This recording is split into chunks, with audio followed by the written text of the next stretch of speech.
Kebetulan eh, kebetulan sekolah teologi begitu ya di Universitas Kristen Duta Wacana baru lulus tahun lalu begitu.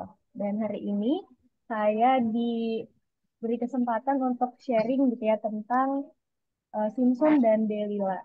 Nah, Bapak Ibu saya akan bacakan terlebih dahulu bacaan kita hari ini dari Kitab Hakim-Hakim pasal 16 ayat pertama sampai 22.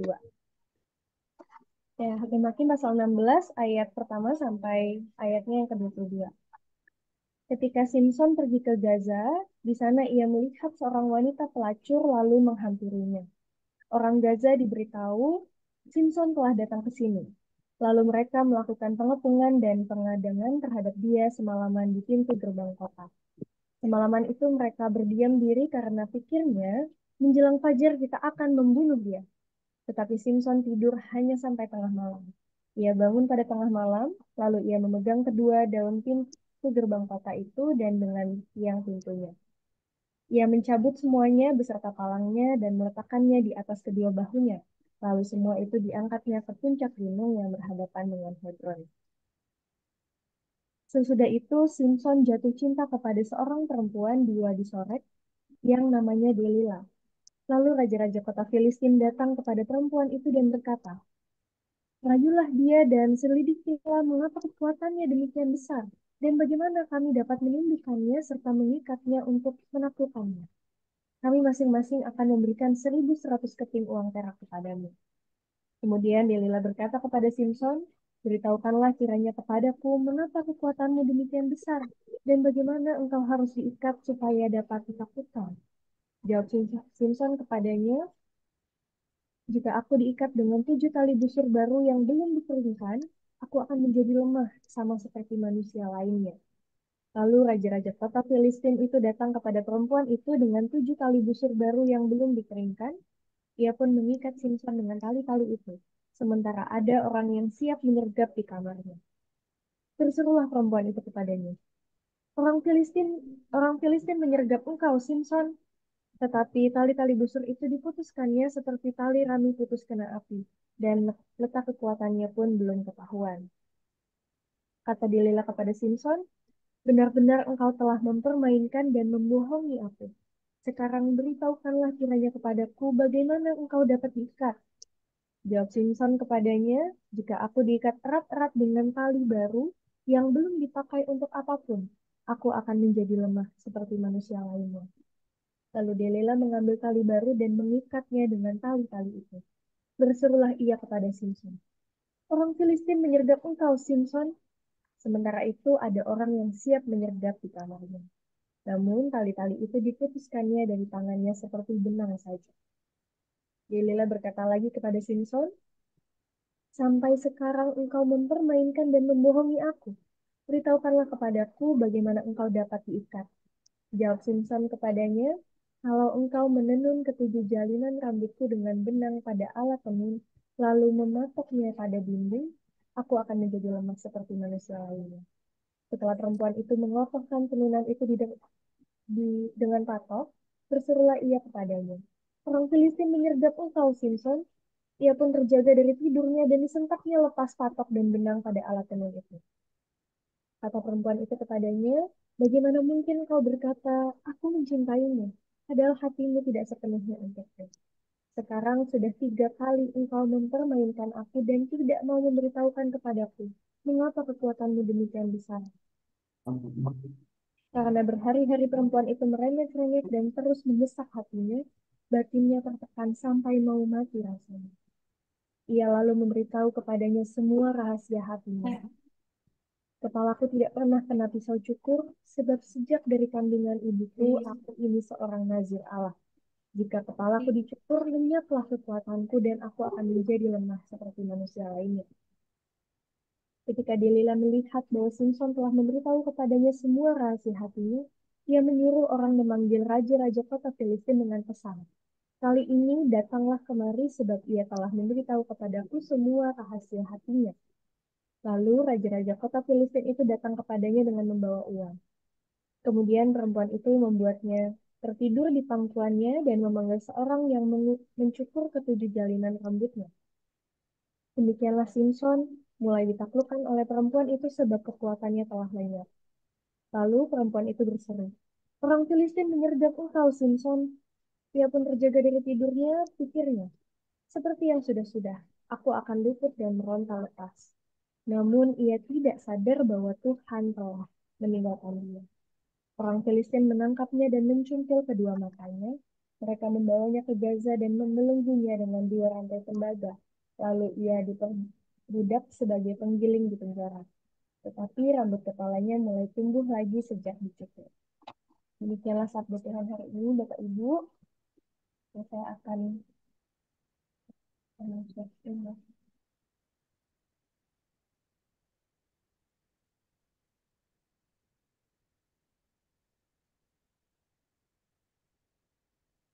Apakah sudah terlihat, Bapak Ibu? Sudah. Nah, Oke. Rizli.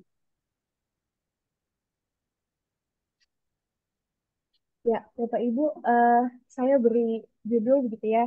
Tapi belum hari ini, diskusi kita hari ini, A Lover and Betrayer. Gitu ya. Polemik kisah Simpson dan Delila. Kita sudah baca Hakim-Hakim 16 ayat 1 sampai 22. Kita mau lihat dulu nih Bapak Ibu, apa konteks di balik kisah yang tadi kita baca gitu ya. Historical Kak Rizli, tolong unmute. context. Ya, thank you Kak Rizli. Bukan, saya yang mute all tadi jadi Kak Rizli gak ikut. Oh iya iya. Ya, Oke. silakan Kak Rizli. Ya, Bapak Ibu, mari kita lihat terlebih dahulu konteks secara historical gitu ya, secara historis eh, pasal 16 ini, walaupun tidak sampai akhir nantinya begitu ya, karena perikop terakhir akan dibahas minggu depan ya, Pak Jarwo ya. Iya. Ya, hari ini hanya sampai ayat 22. Jadi Bapak Ibu, saya mundur sedikit, saya yakin di awal hati belum tentang kita hakim sudah pernah dibahas, tapi saya perlu mention kembali karena ini nanti akan berhubungan gitu ya dengan pembacaan kita terhadap kisah Simpson dan Delila ini. Nah, yang pertama, kita hakim-hakim ini Bapak Ibu ditulis dalam tentang waktu yang cukup cukup lama gitu ya. Dari tahun 950 sampai 600 before Common Era. Eh, Bahkan naskah termudanya itu diperkirakan baru ditulis tahun 400 BCE. Jadi rentang penulisannya ini cukup panjang gitu kita hakim-hakim ini karena menceritakan 12 hakim Israel, kemudian bagaimana bangsa Israel hidup tanpa pemimpin gitu ya. Jadi rentang waktunya tuh cukup lama. Nah, untuk pasal eh, 16 ini banyak penafsir, banyak ahli memperkirakan kemungkinan ditulis pada awal pemerintahan Saul sampai pasca pecahnya kerajaan Israel. Jadi tidak bisa ditentukan juga nih Bapak Ibu pasal 16 ini di tahun berapa gitu ya. Tapi perkiraannya pada awal pemerintahan Saul sampai nanti pecah kerajaan Israel jadi kerajaan Israel Utara dan Selatan. Hmm. Nah, pasal 13 sampai 16 menceritakan kehidupan Hakim Simpson. Hakim apa ya menyebutnya perwakilan gitu ya 12 suku Israel. Hakim Simpson ini yang terakhir dari suku Dan. Dan tiga pasal ini diwarnai dengan eh, tema-tema yang menceritakan kontras antara kekuatan orang Filistin dan bangsa Israel yang akibat dosa mereka jadi tidak punya kuasa apapun. Jadi diwarnai dengan tema-tema seperti itu. Bangsa Israel yang tidak punya kekuatan karena berbuat dosa, hidup seenaknya, Tuhan tidak berkenan, didominasi oleh orang-orang Filistin yang punya kekuatan begitu besar. Nah, untuk itu muncul lagi gitu ya siklus kitab hakim-hakim. Bangsa Israel berbuat dosa, tidak ada pemimpin, Tuhan tidak berkenan, Tuhan marah, lalu Tuhan memilih seorang hakim, mengangkat seorang hakim. Nah, kemudian hakim membawa kemenangan, lalu mereka kembali taat pada Tuhan karena mereka mengalami kemenangan. Tapi setelah hakim itu mati, maka dia kembali lagi berbuat dosa gitu ya. Nah, ini siklus ini muncul lagi begitu di kisah Simpson dan divisa Hakim Simpson. Nah, kita mau lihat dulu siapakah Hakim Simpson gitu ya. Meskipun saya yakin juga sudah dibahas beberapa minggu lalu, tapi lagi-lagi nanti berkaitan dengan pembacaan kita, jadi saya ulang sedikit. Eh, jadi Simpson ini di pasal 15 gitu ya, di mention dengan oleh penulisnya sangat jelas bahwa ia memimpin bangsa Israel selama 20 tahun. Berasal dari mana? Dari suku Dan gitu. Dalam pasal 13 dijelaskan ayah ibunya, ayahnya Manoah itu dari suku Dan. Dan ia dipilih oleh Allah sejak dalam kandungan ibunya menjadi seorang nazir Allah. Nah, ini merujuk pada bilangan 6 yang menceritakan tentang hukum tentang nazir gitu ya. Hukum tentang seorang nazir. Jadi nazir itu seorang yang mengkhususkan diri bagi Allah. Hukumnya apa? Pertama, menjauhkan diri dari anggur, minuman keras, apapun yang berasal dari anggur. Dan kedua, pisau cukur tidak menyentuh kepalanya selama masa kenazirannya. Nah, itu tentang Simpson. Nah, ini ada satu pendapat menarik gitu ya Bapak Ibu dari teolog namanya Nick Ball. Bukunya itu judul Lethal Love, jadi cinta yang mematikan. Nah, di dalam bukunya dia mengatakan eh, ketidakhadiran Manoah ketika malaikat menyampaikan berita bahwa sang ibu yang tadinya mandul itu kemudian hamil, lalu Mikebal ini melihat itu sebagai tanda. Tanda apa? Tanda kegagalan hubungan seksual antara Manoah dengan istrinya gitu. Nah, lalu kemudian ia katakan, jangan-jangan ini kemudian berkaitan dengan perilaku Simpson gitu ya. Perilaku Simpson setelahnya yang kayaknya kok masalahnya selalu tentang wanita gitu. Nanti kita lihat gitu ya. Masalahnya Simpson ini apa aja tentang wanita. Nah, ini pendapat yang tidak terlalu familiar dari Nick Ball, tapi saya rasa cukup menarik untuk disampaikan gitu ya. Tapi memang ini tidak cukup populer. Nah, ini penggambaran Hakim Simpson yang dituliskan gitu ya oleh penulis kitab Hakim Hakim ini. Jadi sebagai seorang hakim, Simpson ini dalam tanda kutip nih problematik gitu ya Bapak Ibu. Kenapa? Karena selama masa ia menjadi hakim ada tiga masalah yang para penafsir, para teolog melihat ini masalah besar yang kok bisa ya seorang hakim melakukan ini. Yang pertama, ia menikah dengan perempuan Filistin di timnya. Padahal pada waktu itu jelas-jelas gitu ya bangsa Israel tidak berhubungan baik dengan orang Filistin. Tapi Simpson ini kekeh melanggar peraturan pada waktu itu bahkan melanggar apa yang dikatakan oleh ayah ibunya dengan menikahi orang Filistin di timnya. Yang kedua, ia menghampiri wanita pelacur di Gaza. Nah, menghampiri ini juga perlu dipertanyakan gitu ya. Untuk apa dia menghampiri wanita pelacur di Gaza? Dan yang ketiga, Simpson jatuh cinta dengan Delila ketika berada di Wadi Soret. Nah, ini penggambaran Simpson dalam eh, pasal 13 sampai 16 yang dinilai memang kok digambarkan sebagai hakim yang cukup problematik gitu ya dibandingkan dengan Yefta, Deborah, Gideon dan lain sebagainya. Jadi kok kayaknya banyak banget nih masalahnya Simpson. Nah, untuk itu eh, Amanda Bekenstein-Duffy bilang bahwa Simpson ini bukan hanya berperan sebagai hakim atas Israel, tapi Simpson sendiri ini menggambarkan bagaimana bangsa Israel, kehidupan bangsa Israel pada waktu itu. Begitu kacau, tidak taat pada apa yang Allah perintahkan, hidup semaunya, hidup di dalam dosa. Nah, maka Simpson ini bukan hanya menjadi hakim yang mengatakan apa yang benar lalu membawa kemenangan kepada bangsa Israel, tapi justru lebih dalam lagi ini merupakan representasi. Nah, Amanda Mbuvi bilangnya justru lebih keras lagi gitu ya dari kerusakan sistemik. Jadi dosanya bangsa Israel ini bukan dosa pribadi lagi, tapi dosanya di dosa struktural gitu ya. Mereka melakukan ini sebagai satu bangsa, kompak. Nah, ini eh, pendapat dari Mbuvi dan saya cukup setuju bahwa Simpson ini menggambarkan bagaimana kehidupan bangsa Israel pada saat itu. Embodiment of Israel. Nah, kita mau lihat secara khusus pasal 16 ayat 1 sampai 22. Nah, jadi Bapak Ibu di ayat 1 sampai 3 itu dikisahkan ketika Simpson berada di Gaza. Nah, sebelum di Gaza dia ada di Lehi gitu ya. Di pasal 15 ia berada di Lehi dan kemungkinan setelah dari Lehi dia tidak langsung pergi ke Gaza. Kenapa?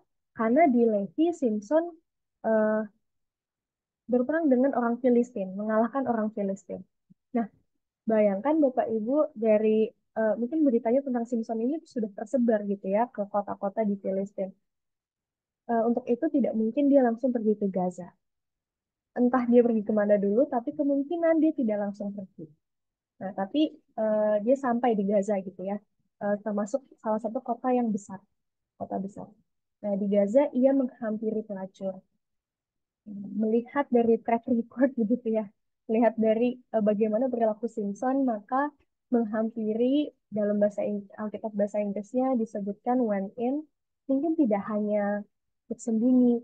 Kalau kita ingat pada waktu Yosua dan Kaleb gitu ya mengintai kota Yeriko, mereka masuk ke rumah Rahab.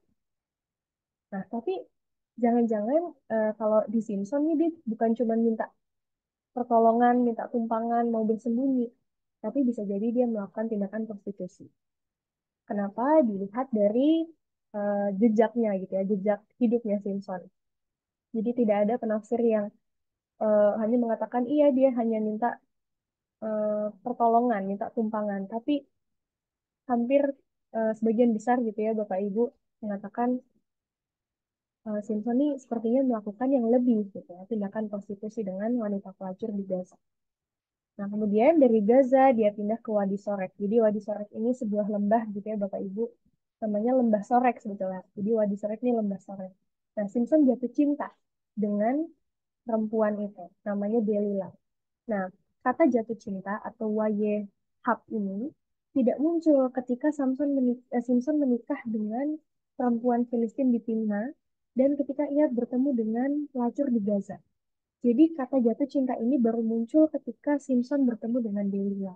Untuk itu, kita dapat membayangkan bahwa relasinya dengan Delila ini em, lebih dalam, bahkan dibandingkan relasi dia dengan istrinya. Kalau kita bayangkan, jangan-jangan ketika dia mencintai atau menikahi istrinya di Timna itu, mungkin bukan karena cinta gitu ya, mungkin ada alasan lain. Tapi penulis menggambarkan Simpson ini jatuh cinta gitu, cinta banget sama Delila ketika dia bertemu dengan Delila. Waktu itu kata Ehab ini muncul di ayatnya yang keempat. Nah, kemudian eh, di ayat 5 langsung dikatakan raja-raja kota Filistin ini tahu gitu ya, langsung tahu Simpson nih masuk ke Wadi Sorek bertemu dengan Delila dan dia jatuh cinta. Nah, eh, kemudian mereka mengajak Delila untuk bersekongkol gitu ya, membantu raja-raja kota Filistin. Untuk apa? Untuk mengetahui rahasia kekuatan Simpson. Nah, diberikan berapa? Diberikan bayaran yang sangat besar gitu ya, 1.100 masing-masing raja. Nah, raja di sini menggunakan kata sarne yang artinya sebetulnya lords atau tuan. Jadi mungkin mereka ini wali-wali kota gitu ya kalau sekarang. Wali kota dari pentapolisnya Filistin atau 5 kotanya Filistin. Ini saya berikan katanya ada Gaza, Askelon, Ashdod, Ekron, dan Gat. Nah, itu yang termasuk dalam pentapolis di Filistin. Nah, jadi raja-raja ini mungkin bukan kerajaan gitu ya, tapi dia sebetulnya tuan atau wali kota. Nah, untuk itu Delila akan mendapatkan bayaran yang sangat besar, Bapak Ibu. 5.500 keping uang perak itu eh, saya tidak temukan konversinya, tetapi sangat besar gitu. Dikatakan itu bayaran yang sangat besar pada waktu itu. Nah, untuk itu Delila kemudian melakukan gitu ya, melakukan apa yang sudah disepakati dengan wali kota itu sampai 3 kali. 3 kali usaha Delila gagal, Simpson masih mempertahankan rahasianya sebagai seorang nazir Allah. Kristi, Nah, ya, 5.500 tadi. Yusuf aja dijual dengan 20 perak aja kan. iya Pak. Yusuf dijual dengan hanya 20 perak. Oh iya, betul. Bisa Ya, dibandingkan dari situ ya, Pak. ya, iya. Ya, Kalau jadi pakai perbandingan Yudas menjual Yesus kan terlalu jauh zamannya. betul. Ya, Mm, bisa dibandingkan seperti itu, Bapak Ibu. Terima kasih, Pak Jarwo. Jadi ini sangat besar ya, Bapak Ibu. 5.500 mungkin setara dengan miliaran rupiah pada saat ini. Nah, em, kemudian pada percobaan yang keempat tadi saya lanjutkan, setelah 3 kali gagal, Delila merengek gitu ya. Nah, ini kalau kita bayangkan di zaman sekarang mungkin yang pemuda-pemudi yang pacaran katanya cinta tapi kamu kok nggak mau ini gitu ya. Jadi itu menunjukkan bagaimana Delila berusaha memanipulasi, memutarbalikkan ucapan Simpson. Katanya kamu cinta sama saya tapi kok kamu nggak mau memberikan rahasiamu kepada saya. Nah, muncul lagi kata love atau cinta, ahaptik, ya, muncul lagi. Nah, itu diputar balik gitu ya, dibalikin lagi ke Simpson. Lu katanya cinta tapi nggak mau ngasih rahasia gitu. Nah, ini menunjukkan nih, Delela mulai memanipulasi gitu ya, memanipulasi percakapannya dengan Simpson. Nah, setelah merengek berhari-hari, mungkin tiap hari dibujuk, ayo dong kasih tahu, ayo dong kasih tahu. Nah, Simpson tertekan hatinya.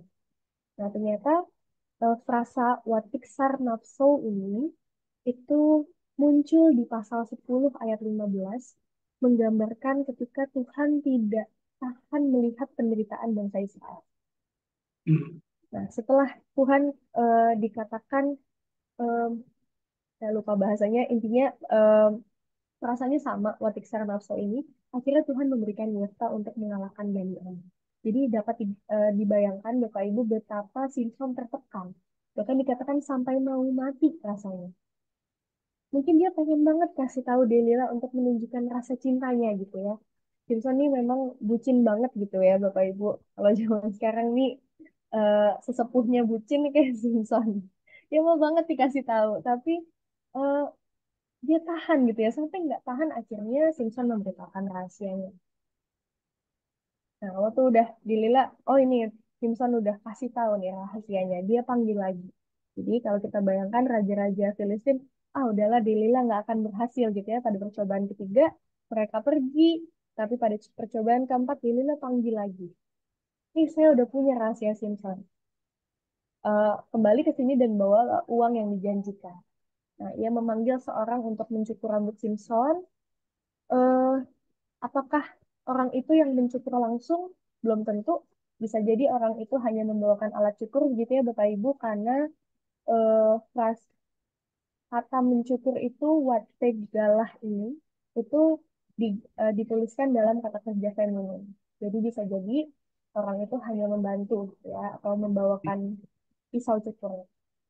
Jadi bisa jadi Delila sendiri yang mencukur rambut Simpson. Nah, itu untuk pembacaan gitu ya Bapak Ibu. Kita lihat tadi satu persatu ayatnya, peristiwanya. Nah, sekarang mari kita melihat ada berbagai macam, berbagai pandangan, berbagai perbedaan point of view gitu ya. mm, Nah, saya coba kelompokkan jadi dua. Yang pertama, ini terkait dengan Delila. Jadi, kisah ini tidak mungkin dapat diambil maknanya tanpa kita melihat Delila gitu ya. Delila tidak terpisahkan dari kisah ini. Nah, untuk itu kita mau lihat dulu ada dua kelompok besar terkait dengan pandangannya terhadap peran Delila dalam kisah ini. Yang pertama, Delila sebagai korban. Korban apa? Korban politik kepentingan raja-raja tadi. Dan yang kedua, Delila sebagai tokoh perlawanan terhadap Davidic monarki. Apa itu Davidic monarki, Bapak Ibu? Davidic monarki ini pemerintahan yang dipimpin oleh garis keturunan Daud. Nanti pada peristiwa pecahnya kerajaan Israel, maka Davidic monarki ini ada di kerajaan Israel Selatan, gitu ya. Nah, kita lihat dulu Delila sebagai korban. Jadi pada waktu itu Bapak Ibu tentu sudah familiar begitu ya bahwa di dalam Alkitab memang struktur dan sistem kebudayaannya adalah kebudayaan patriarki yang menekankan pada dominasi laki-laki. Untuk itu yang paling umum adalah kita melihat Delila ini sebagai satu penggoda gitu ya. Dia penggoda yang disuruh oleh raja-raja kota Filistin untuk mencapai kepentingan tertentu, yaitu untuk menaklukkan Filistin.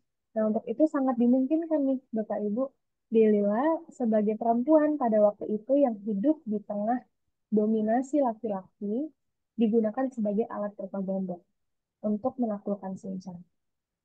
Nah, kalau kita melihat Delila sebagai penggoda gitu ya, bahkan banyak yang melihat Delila ini sebagai pelacur. Padahal tidak dikatakan bahwa Delila ini pelacur gitu ya, tapi dari apa yang Delila lakukan, merayu Simpson, eh, kemudian pandangannya adalah Delila ini sama kayak wanita di Gaza, wanita pelacur. Nah, untuk itu dalam eh, pandangan ini maka Delila berperan sebagai korban. Korban yang digunakan eh, oleh raja-raja kota Filistin untuk mencapai kepentingan tertentu, yaitu menaklukkan Simpson.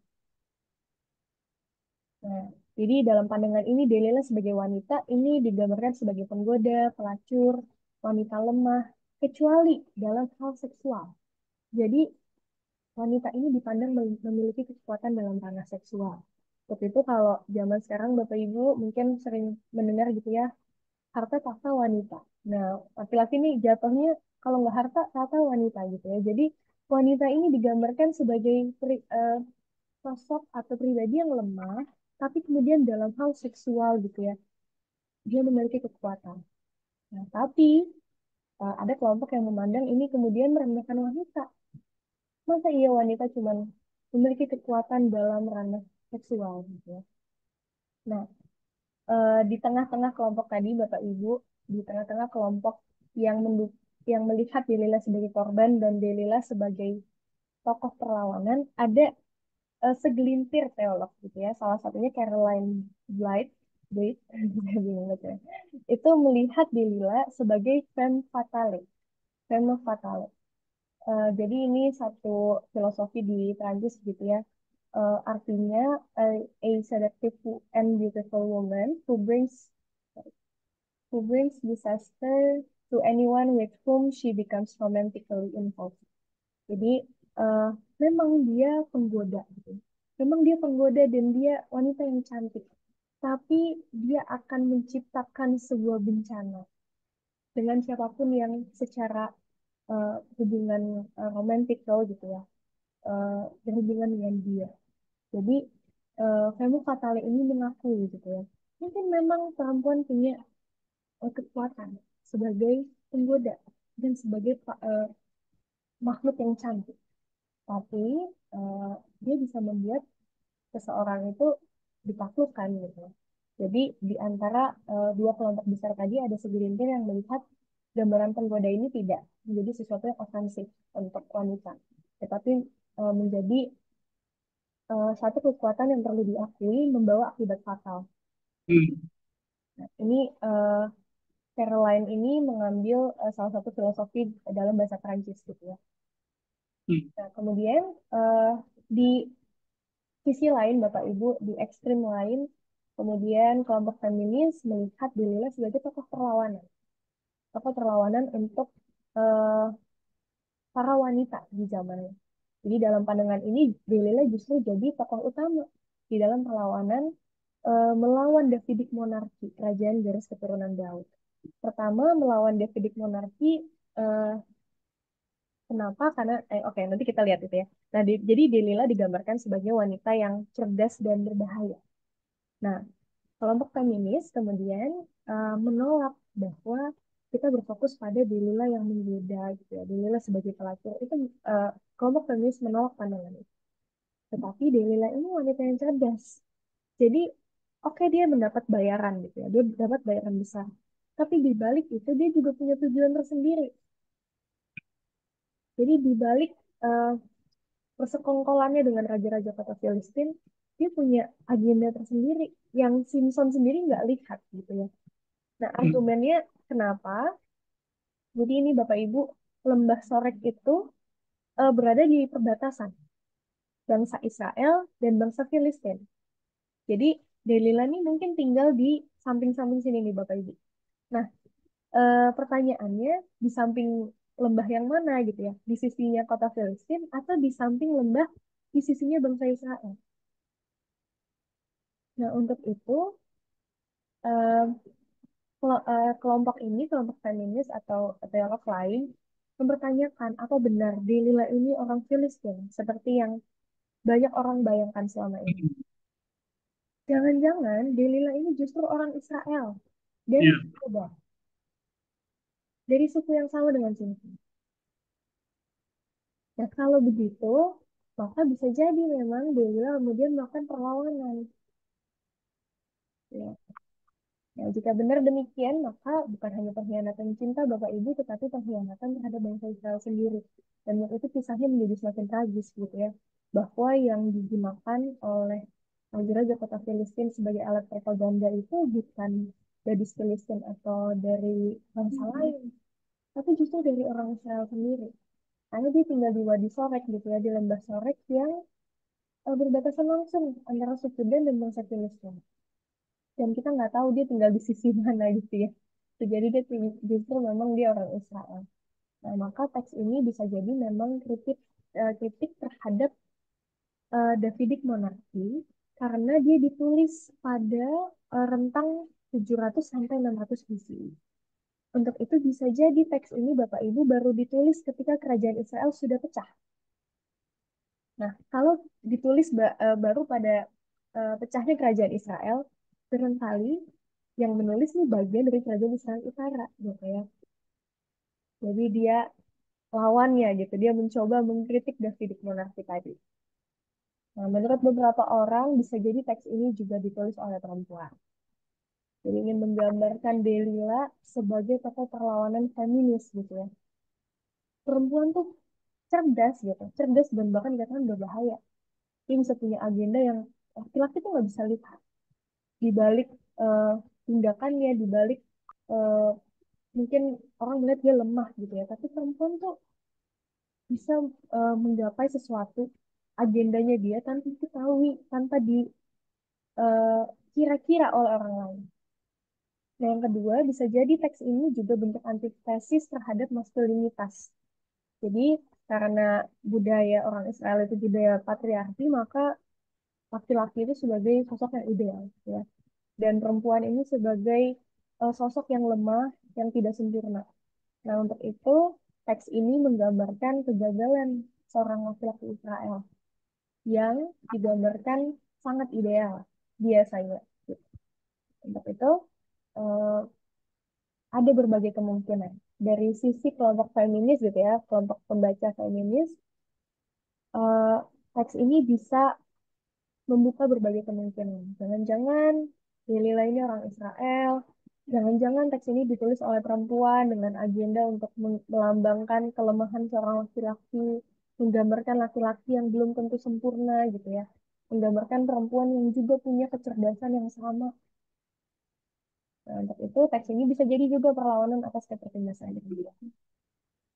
Nah, sekarang kita melihat Simpson, Bapak Ibu. Eh, kita melihat tadi ya perjalanan Simpson. Ia dipilih sebagai nazir Allah, ia menikah dengan perempuan di Timna, kemudian ia menghampiri wanita pelacur di Gaza, sampai pada ia mengungkapkan rahasianya sebagai seorang nazir Allah. Nah, puncak pemberontakan terhadap Allah itu, Bapak Ibu, ketika Simpson memberitahukan rahasianya dan kepalanya dicukur, maka pada saat itulah Simpson memberontak terhadap kehendak Allah. Dan sebab-sebabnya apa? Barry White mengatakan Simpson ini kayaknya memang nggak mau jadi nazir Allah. Kenapa? Karena Simpson ini selalu ingin memberontak dari awal. Bukan hanya ketika dia bertemu dengan Delila. Tetapi dari awal Simpson ini selalu ingin memberontak gitu ya. Jadi ia berkali-kali memberontak terhadap ketetapan sebagai seorang nazir. Dan bahkan Bapak Ibu, arti kata sorek itu sendiri anggur gitu. Nah, bisa jadi ini pintu masuk puncak pemberontakan Simpson. Harusnya dia menjauhi, menjauhi segala sesuatu yang eh, yang yang dihasilkan dari Tuhan sendiri. Lalu beberapa pembaca melihat sorek ini kan artinya anggur pilihan gitu ya. Nah, jangan-jangan ketika dia masuk ke situ itulah pintu masuk kegagalan hakim Simpson. Hmm. Nah, untuk itu Bapak Ibu pemberontakan terhadap Allah dikatakan di ayat 20, Allah telah meninggalkan Simpson. Kenapa? Karena pemberontakan terhadap Allah itu sama dengan mengizinkan dominasi bangsa asing gitu ya. Mengizinkan bangsa Filistin berkuasa atas bangsa Israel. Hmm. Jadi dikatakan Allah meninggalkan Simpson. Dan Simpson nggak sadar gitu ya. Pada saat itu Simpson merasa, ah ini udah kayak biasanya lah, saya juga lolos pasti kali ini. Tapi Simpson nggak tahu bahwa Allah sudah meninggalkan Simpson. Hmm.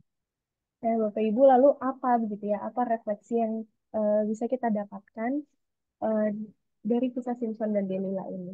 Nah, yang pertama, mungkin kemudian kita bertanya-tanya mengapa hakim yang dalam tanda kutip problematik ini kemudian harus diceritakan gitu ya. Padahal hakim itu kan sebetulnya menjadi pemimpin bangsa Israel. Tapi Simpson ini kok sepertinya beda dengan hakim-hakim yang lain. Kenapa dia punya banyak masalah?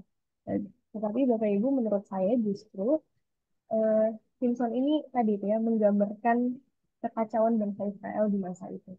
Dan jangan-jangan Simpson juga menjadi gambaran kita pada saat ini. Nah, kalau pada Hmm. waktu itu eh, ada sebutan nazir untuk beberapa orang yang dikhususkan, maka saya rasa pada saat ini setiap orang Kristen adalah nazir Allah. Ya. Kenapa? Karena ini saya mengambil dari Injil Yohanes. Pasal 15 dikatakan, tetapi karena kamu bukan dari dunia, melainkan aku telah memilih kamu dari dunia. Sebab itulah dunia membenci kamu.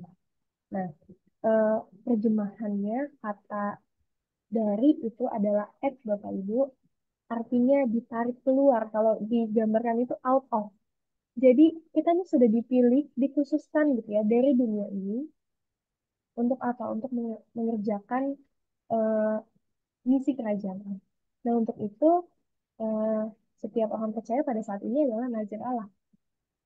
Kalau begitu kekacauan yang dilakukan oleh Simpson barangkali merepresentasikan kehidupan nazir-nazir Allah pada saat ini. Orang yang eh, kita sudah tahu begitu ya, kita punya panggilan, panggilan kudus menjaga kekudusan hidup, tapi kemudian kita mencoba memberontak panggilan kita sebagai nazir Allah. Kita nggak mau, kita merasa panggilan ini terlalu berat. Panggilan sebagai nazir Allah, orang yang mengkhususkan diri, orang yang ditarik keluar dari dunia, tetapi dia tetap hidup di dalam dunia gitu ya. Eh, itu sebuah panggilan yang berat gitu. Dalam satu Petrus dikatakan, tetapi hendaklah kamu menjadi kudus di dalam seluruh hidupmu, sama seperti dia yang kudus, yang telah memanggil kamu. Sebab ada tertulis, hendaklah kamu kudus sebab aku kudus. Jadi, eh, sebagai nazir Allah pada saat ini kita punya panggilan sama seperti Simpson sebetulnya menjaga kekudusan hidup. Kalau dulu ada hukumnya begitu ya, pisau cukur tidak boleh kena kepala. Jadi Bapak Ibu setelah ini tidak boleh potong rambut gitu ya sebagai nazir Allah. Tidak boleh mengkonsumsi atau memakan segala sesuatu yang dari pohon anggur. Tapi pada saat ini eh, sebagai nazir Allah kita punya panggilan menjaga kekudusan hidup dan setiap hidup kita. Kalau tadi Simpson jatuh pada masalah perempuan, um, Delila mengatakan hatimu tidak sepenuhnya untukku. Memang gitu ya, hati kita sepenuhnya harusnya untuk Tuhan. Ketika Delila ngomong kayak gitu sebagai seorang sepupu bucin, Simpson nih, iya ya, kok saya nggak mencintai dia sepenuh hati. Nah sekarang kita balik gitu ya, loh memang hati kita sepenuhnya harusnya untuk Tuhan, bukan untuk siapapun. Nah, demikian Bapak Ibu, refleksinya begitu ya. Living as a Nazareth today, kita ini nazir-nazir Allah sama seperti Simpson yang juga mungkin pernah gagal begitu ya sebagai nazir Allah kita pernah gagal menjaga kekudusan hidup. Tetapi mari meyakini bahwa sampai pada akhir kehidupan kita kita tetap dalam masa masa kenaziran kita. Itu mari kita terus berupaya menjaga kekudusan hidup. Eh, di tengah eh, tawaran-tawaran dunia gitu ya. Seperti Simpson mendapat tawaran dari seorang wanita cantik bernama Delila. Nah, mungkin kita juga punya tawaran-tawaran gitu pada saat ini. Tawaran kekuasaan, tawaran harta gitu ya. Tawaran mungkin pasangan juga mengkhianati pasangan salah satunya. Mari kita eh, sebagai nazir Allah kita menjaga kekudusan hidup, gitu ya. Sama seperti Dia yang telah memanggil kita sekalian adalah kudus. Demikian Bapak Ibu yang bisa saya sharingkan terkait dengan Simpson dan Delila. Nah, mungkin saya kembalikan ke Pak Jarwo untuk kita berdiskusi Iya. bersama gitu ya, Pak. Terima kasih, Kak Kristi. Pembahasannya begitu komprehensif. Dan saya tidak pernah menduga bahwa akan sampai sejauh itu. Hmm. Saya punya catatan-catatan khusus tentang Simpson and Delilah ini, yang tadi saya katakan di depan bahwa mudah-mudahan kita akan menemukan hal-hal yang tidak kita Ya, pikirkan selama ini dalam cerita ini. Sebelum saya membuka ke forum tanya jawab, Kak Kristi, saya ingin menyampaikan sedikit apa namanya highlight gitu ya, ya, highlight dari catatan saya gitu. Bahwa Simpson memang hakim yang aneh gitu. Analisa Kak Kristi yang mengatakan bahwa jangan-jangan sebetulnya Simpson nggak mau jadi nazir anak. Saya setuju loh dengan itu loh. Makanya dia pecicilan gitu kan, iya, eh, menjadi pribadi yang liar, keras kepala dan penuh nafsu, seperti keledai liar gitu. Apa yang dia mau harus dia dapat, termasuk urusan perempuan. Dan itu memusingkan orang tuanya. betul. Itu yang terjadi dengan Simpson.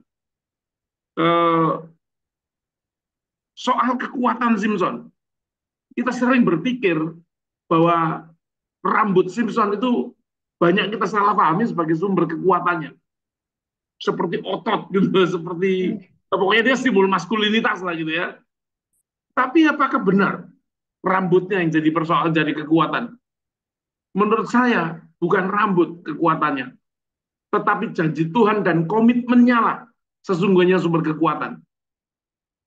Jadi sebetulnya Simpson itu sudah lemah sebelum dicukur ketika ia tidak serius mempertahankan komitmennya.